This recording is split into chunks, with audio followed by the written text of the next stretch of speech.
ओकिलों को एसिड माड़ घटनार है पर्दाफाश। दुई अभियुक्त गिरफ। गजपति जिला पुलिस को मिली बड़ सफलता। जंगम साही ओकिल पी रमाराव को एसिड माड़ घटनार सांबादिक सम्मिलन कर पर्दाफाश कर पाराला पुलिस।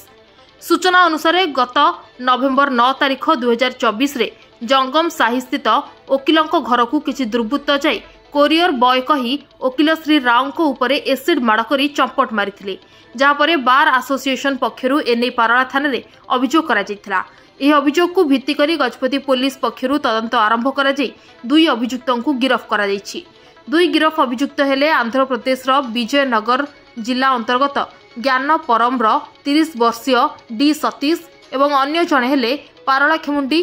पेलेस साहिर बासिंदा तथा विशाखापाटणार डी वेंकटराव को। दुई जन को गिरफ करी police court चालाण करथिबा Gajapati SCP Jitendra पंडा सूचना दैछंती। एही अवसर में एसडीपीओ माधव नायक पारलाखेमुंडी थाना अधिकारी प्रशांत भूपति अन्य अधिकारी माने उपस्थित रहिथिले। गत नवेम्बर 9 तारिख 2024 मसीहा अपराह्न जंगम साई रोहुथिबा अति वरिष्ठ एडवोकेट पाती रामाराव को ऊपर को दुई जन दुर्बृत्त बाइक रे आसी एसिड पकईले जहाद्वारा गोटे आखि संपूर्ण नष्ट हो जाए आउ गोटे आखि चिकित्सा चली या व्यतीत शरीर विभिन्न जगह एसिड जनित इंजुरी गुड़ाक जो तार चिकित्सा बर्तमान एलबी प्रसाद रे विशाखापाटना चिकित्सा चली एवं भी से मेडिकल रे एडमिट रही। गत नवेम्बर 9 तारिख ठारू आज पर्यंत निरवच्छिन्न भाव में ये केस को डिटेक्ट करने पुलिस पक्षर सब प्रकार प्रयास जारी रही। आम बारंबार एडवोकेट जी इंजुर्ड होते कंटाक्ट रही पचरा उचरा जारी रही किंतु से अनफॉर्चुनेटली कौन से व्यक्ति को संदेह करूँ केस रे से भावु नथिले कई शत्रु थे बोली किंतु आमे टेक्नोलोजी आधार रे तदंत करने को बाध्य हलु जेतेबेले कौन से प्रकार भर्बाल एविडेंस आमको अवेलेबल नाही बा तांकर काहा ऊपर संदेह नाही। तो ये परिस्थिति रे हमको बहुत कठिन परिश्रम करने को पड़ता। आमर दुईटी टीम गठन कराइथिला। गोटे टीम रे एसडीपी और आईआईसी परिचालना करथिले गोटे टीम को एवं आ गोटे टेक्नोलोजी आधार रे तदंत को सपोर्ट दवा पई साइबर सेल से माने काम जारी रखते। परिशेष आम ये केस को डिटेक्ट करूँ एवं यार मुख्य षड्यंत्रकारी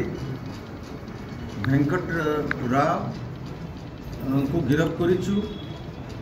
आंध्र प्रदेश कृष्णा जिले में गिरफ कर गत राति एवं सी जो सुपारी दे पठे दुई जन व्यक्ति को बाइक रे जो दुई जन आसते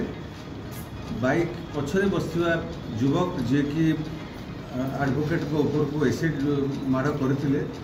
गिरफ कर सक्षम हो ना डी सतीश। ये दुई जन को गिरफ कलापर आम इंटरोगेशन को यह जानवा पाइलु 2005 मसीह ये जो मुख्य षड्यंत्रकारी वेंकट राव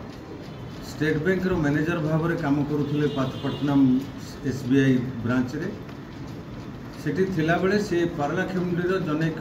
बस मालिक को 31 लाख टंका उधार स्वरूप देइथिले।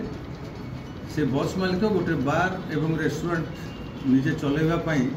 ये टंका नहीं किंतु परवर्ती समय लॉस हवा कारण से बार रेस्टोरेंट बंद हो जाइथिला एवं ताकू पुणी थे रिनोवेट करी आउ थे भल भाव में चलैवा बा अन्य क्या हस्तांतर करने से बस मालिक पुणी थे अप्रोच करते षड्यंत्रकारी को एवं षड्यंत्रकारी देखिले जे निजर 31 लाख टंका जेहेतु से बस मालिक फेरी पारुना कौन सी जगार लोन करदे हुए तो से निज पैसा फेरी पाइबे। तेणु पुणी से 55 लाख टंका पारलाखेमुंडी स्टेट बैंक रु लोन कर से बस मालिक को किंतु से बस मालिक तांकर मूलधन को केबे हेले ये षड्यंत्रकारी को फेरे पारे ना केवल प्रत्येक मास से टंकार इंटरेस्ट बाबद को किसी टंका से दे चलती। इतिमध्य षड्यंत्रकारी निजर भूल कारण आउ गोटे जगार 40 लाख टंकार क्षति पड़े ये सबू आर्थिक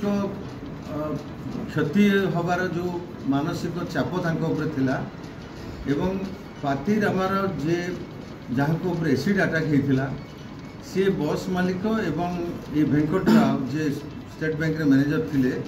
ये दुई जन मध्य जो टंका दिया बाबद को जो कागज पत्र होता एग्रीमेंट होता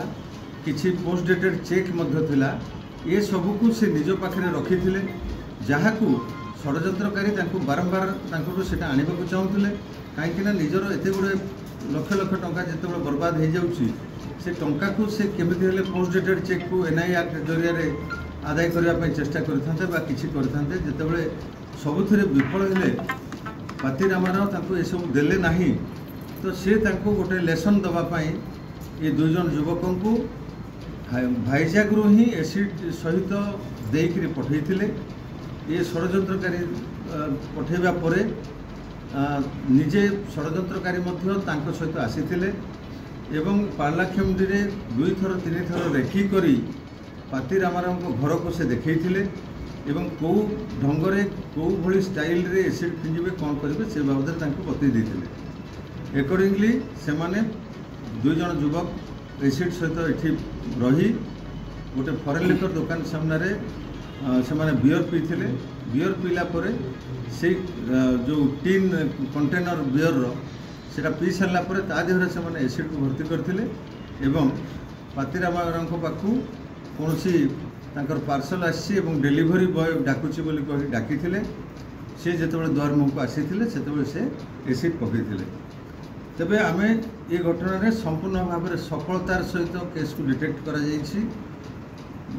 गजपति जिला भली गोटे शांत जिले में ये भली घटना चांचल्य सृष्टि करथिला एवं लोक मान भितर विशेषकर एडवोकेट बंधु माने अत्यंत म्रियमाण हो पड़ते एवं तांकर आईन उपर भरोसा तुटी जाऊला किंतु आमे तांको भरोसा देइथिलु जे आसामी को आमे निश्चित आसामी पाखे पहुँची पारिबु आसामी को भरी पारिबु एवं आज आमर जो 2टी टीम विशेषकर इन्स्पेक्टर पार्लाखेमुंडी नेतृत्व में टीम आंध्र प्रदेश विभिन्न जगह को 800-900 किलोमीटर लेखाए गोटे गोटे दिन में जर्नी करछंती से अक्लांत परिश्रम करने सहित एवं तांकु साइबर सेल सपोर्ट दिया जाउथिला जहाँद्वारा आमे सफलतार सहित केस को डिटेक्ट कर।